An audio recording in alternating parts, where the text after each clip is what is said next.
Hello students.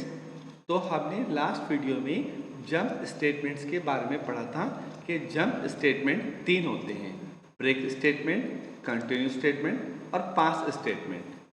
तो students हमने last video में ब्रेक स्टेटमेंट के दो तीन प्रोग्राम देखे थे। अब आज हम कंटिन्यू स्टेटमेंट के प्रोग्राम देखते हैं। ओके स्टूडेंट्स, तो इसको हम क्लोज कर देते हैं।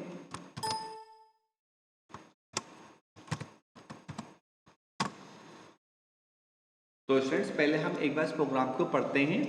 Count equal to 0 while count less than 11, count equal to count plus 1, if count equal to 5, continue, print count, print end of program. तो स्टूडेंट्स ये सेम वैसा ही प्रोग्राम है जो कि हमने ब्रेक यहाँ पर लिख के देखा था। तो स्टूडेंट्स अब ये प्रोग्राम क्या करेगा कि 1 से लेके हमें 10 तक नंबर डिस्प्ले करेगा, लेकिन उसमें बीच में हमें 5 डिस्प्ले नहीं करेगा। तो पहले बार इसका आउटपुट देखते हैं। तो आप देखते हैं स्टूडेंट्स इसमें 1 2 3 4 है, लेकिन यहाँ पर 5 नहीं है। फिर 6 से लेके 11 तक है और एंड ऑफ प्रोग्राम। तो स्टूडेंट्स इसको हम एक बार समझते हैं। तो आप देखते हैं कि यहाँ पर ये इस तरीके से लिखा था कि काउंट वेरिएबल है जिसकी वैल्यू 0 है। अब यहाँ पे लिखा वाहिल जब तक करते जाओ जब तक वो 11 से कम हो, और फिर यहाँ पर count equal to count plus 1।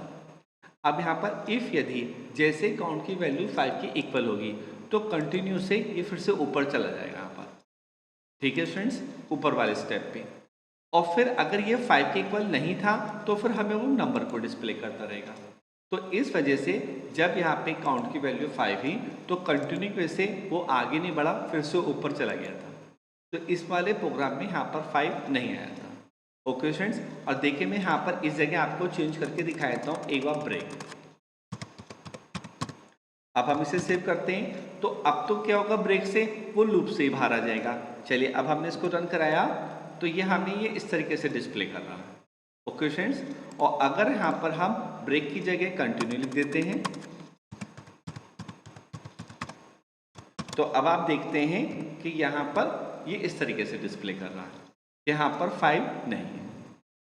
Okay students, चलिए अब हम एक दो प्रोग्राम और खोलते हैं, इसको अब हम क्लोज कर देते हैं।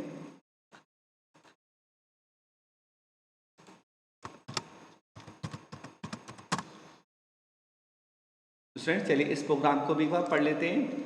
Ans equal to y while ans equal to y और ans equal to y, a equal to integer input enter number, if a less than equal to 0 continue, b equal to a multiply a, print square equal to comma b, ans equal to input do to continue, yes और no.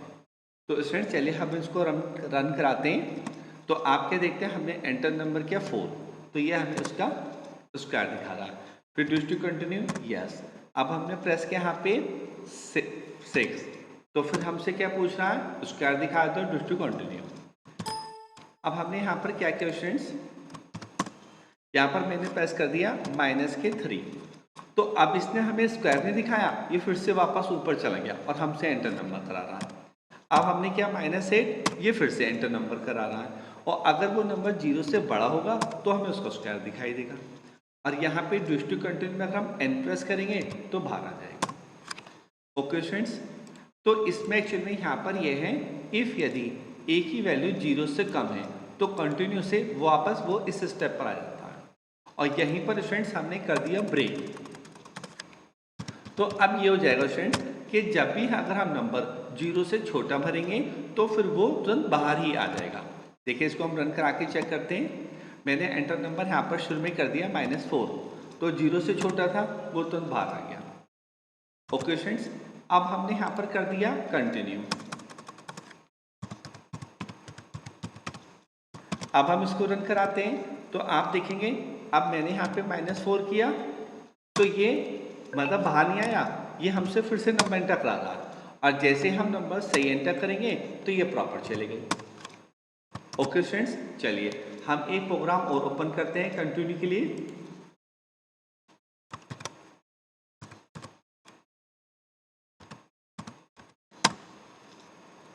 चलिए students इस programme का भी आप पढ़ लेते हैं। For CH in computer if CH equal to U continue और प्रिंट CH। चलिए अब हम इसको एक बार रन कराते हैं। यहाँ से हमने इसको रन कराया तो स्टूडेंट्स आपने देखा यहाँ पर COMP पर U डिस्प्ले नहीं कर रहा है और फिर आगे कर रहा है। तो ये हमने प्रोग्राम पहले भी पढ़ा था, अगर यहाँ पर ब्रेक है तो वो COMP तक चलेगा और रुक जाएगा। कंटिन्यू में क्या करता है, वो उस चीज़ को छोड़ देता है और फिर से ऊपर जाके आगे उस चीज़ को फिर से कंटिन्यू करता है। ओके स्टूडेंट्स, तो स्टूडेंट्स जब आप इन प्रोग्राम को कॉपी में नोट करें और इनको प्रैक्टिस करें तो ये आपको और अच्छे तरह से क्लियर हो जाएंगे और समझ में आएंगे। Okay students.